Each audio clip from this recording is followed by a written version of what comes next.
Today we have a special guest for our program, Councillor Frank Becker in District 3. And he come here to talk about the upcoming election primary in the on September 24th.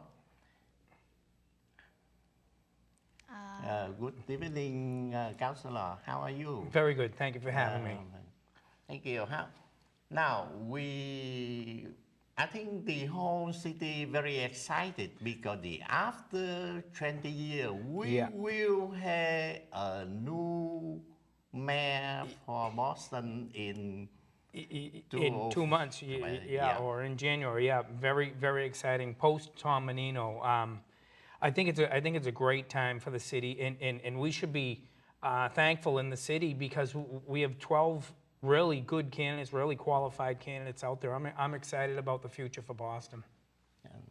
And you are a councillor for the Dorchester.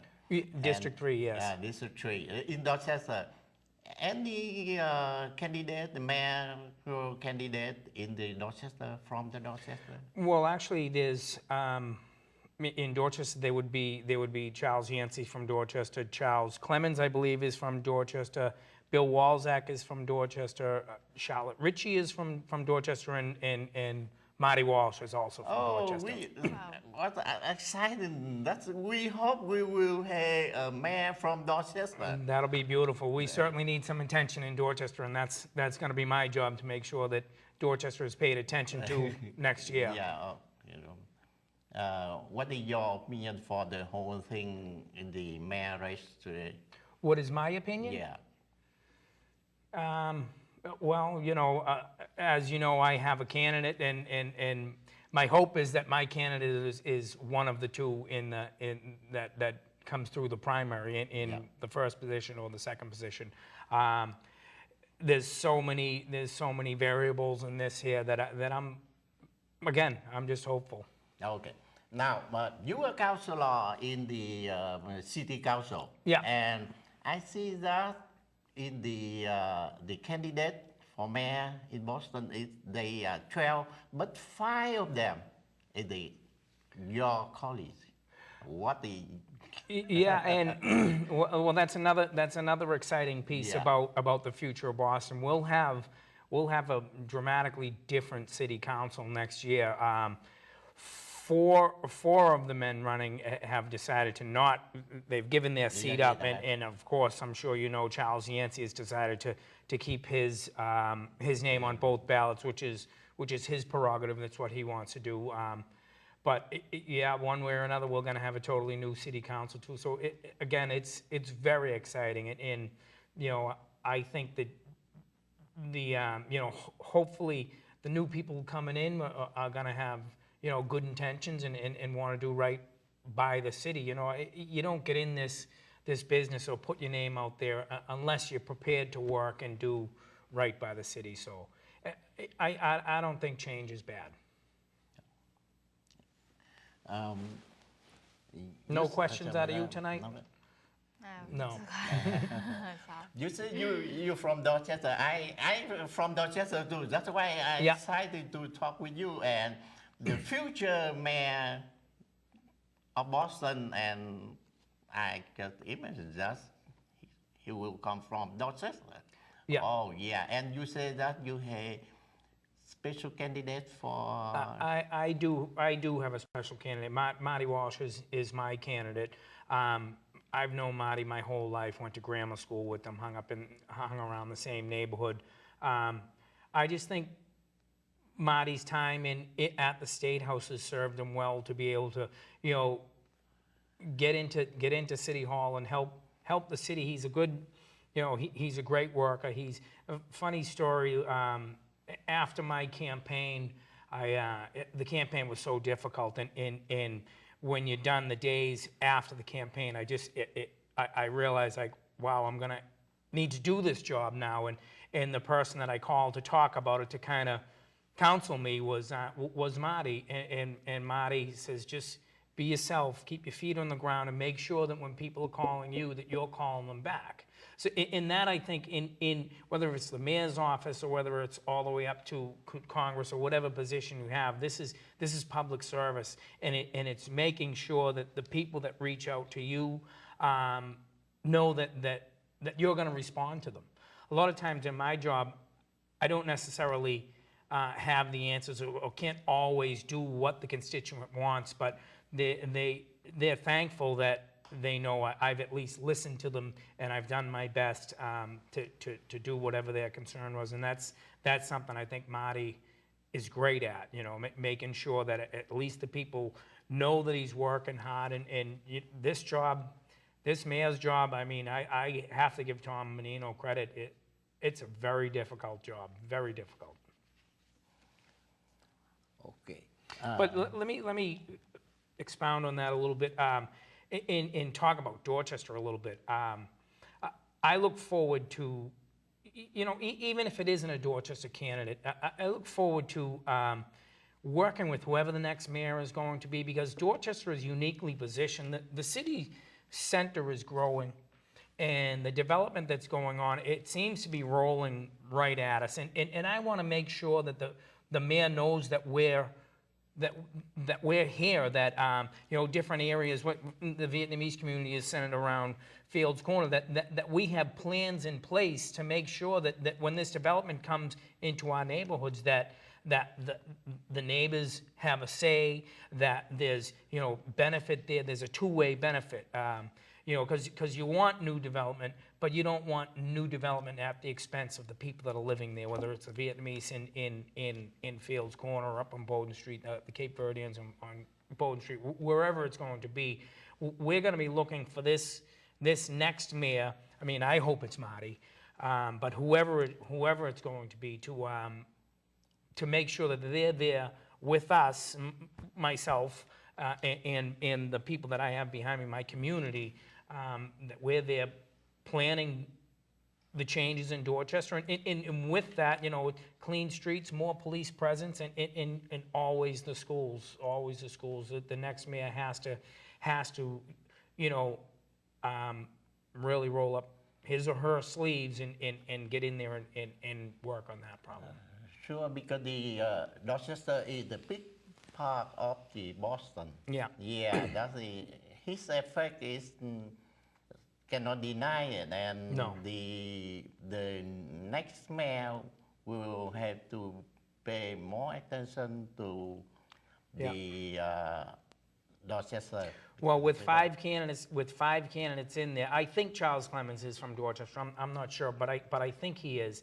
With 5 candidates out of the 12 coming from Dorchester, hopefully their voice will help us in Dorchester, because after you run for mayor, you always have that on your resume. You've run for mayor, so that uniquely qualifies you to advocate for your neighborhood. You're always somewhat of a political presence, or someone that people are going to look at and say, well, we better pay attention to this person here. They care, they're active, and so I think it's all good. I think it's great that we have as many candidates from Dorchester that we do. I read an article today about the John Nussey said about the new City Hall. a new survey does find the 5 candidates get the top spot right now. The 14%, the first one, 14% belong to Dan Coley. Second, the John Connolly took 11%. Marty and Richard in 10%.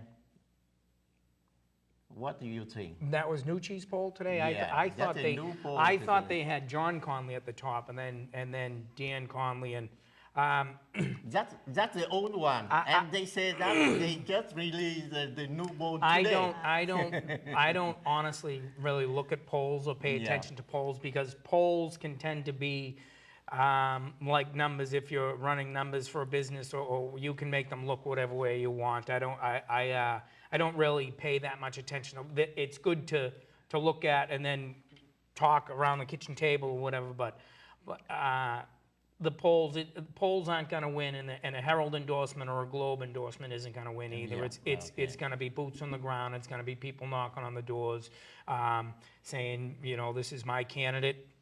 Come on out and vote. I know you. You're my neighbor. Come on out. Come on up and vote. So the polls, I don't pay much attention to. Like I said, I think it's fun to talk about, and you know, it's in Boston. It's a sport. We have the Red Sox, the Patriots, the Bruins, the Celtics in politics. So I think you based on your experience about the bowl when you run for the city council.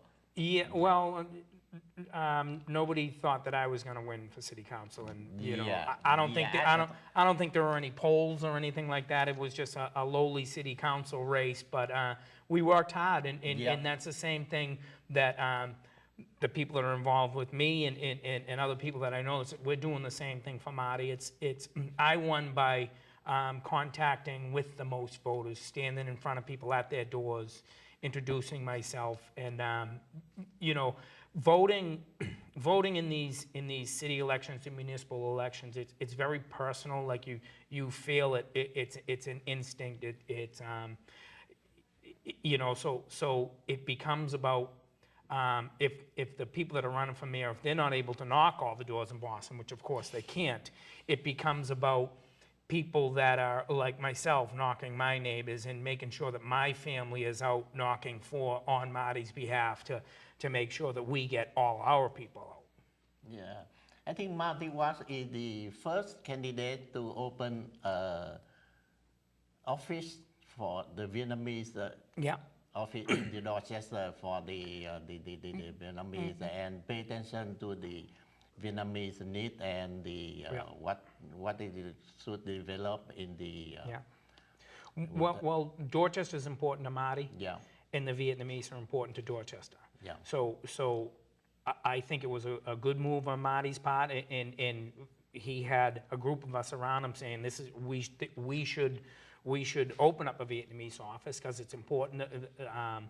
You know, like I said, the Vietnamese are important to Dorchester and important to Boston. So like any group, you have to cobble together your different groups, your different ideas, your different your different thoughts. So that was just something that we come up with the campaign. I actually sat up on Adams Street with that Vietnamese meeting, and I think out of that meeting is when we came up with we were going to open up the Vietnamese office up on Dorchester Ave there. Okay, you run and you win for the District 3, and you contact a lot of the Vietnamese around in Dorchester. Yeah. What do you think the Dorchester need to move forward? Well, a lot of the calls that I get in my office, and it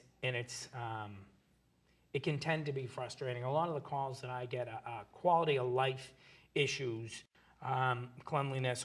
In Dorchester Ave being the spine of Dorchester, a lot of those quality of life issues stem from Dorchester Ave. You know, it's cleanliness, it's crime. We have a prostitution problem. You know, Fields Corner, there tends to be some crime in around the station there.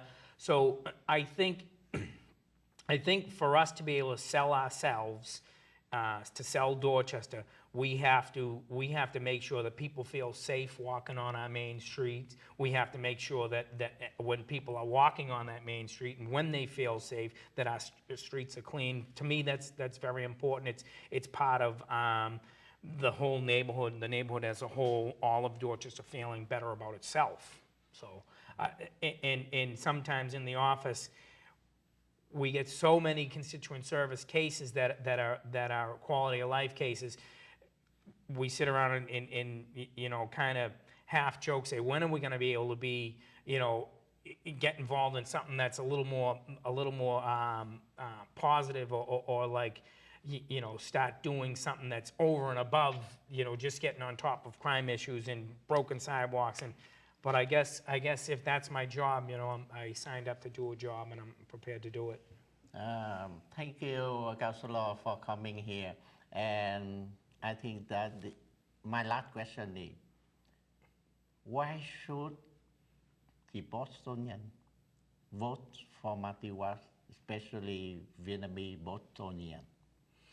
Well, I think Marty is uniquely positioned to be able to take the work that the Menino administration has done, and build on that. And when I say that, I mean the development that's going on downtown, and we had spoken about it earlier, is going to spread into the neighborhoods. But when it spreads into those neighborhoods, we need to make sure that those neighborhoods are also standing there and stand to benefit, whether it's through jobs. I'd like to see more of our young people on those job sites, and I think Marty's relationships with the unions and sitting at the table with the unions and the developers, he's uniquely qualified to make sure that those jobs are coming here. And also, if he understands construction, and he understands the development. So I just think that's a big part of the way we can you know, make Boston even better. And it's not just about the development, but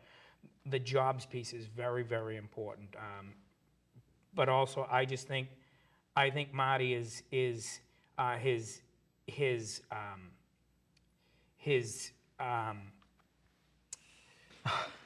I'm losing my train of his experiences in life, the different things that he's been through, where he's grown up, also makes him uniquely qualified. Thank you. Okay. And don't forget to vote on the 24th, Yeah. Tuesday. Vote early. Thank you very much, Councilor Frank Becker, for coming on VATV today. Thank you for watching.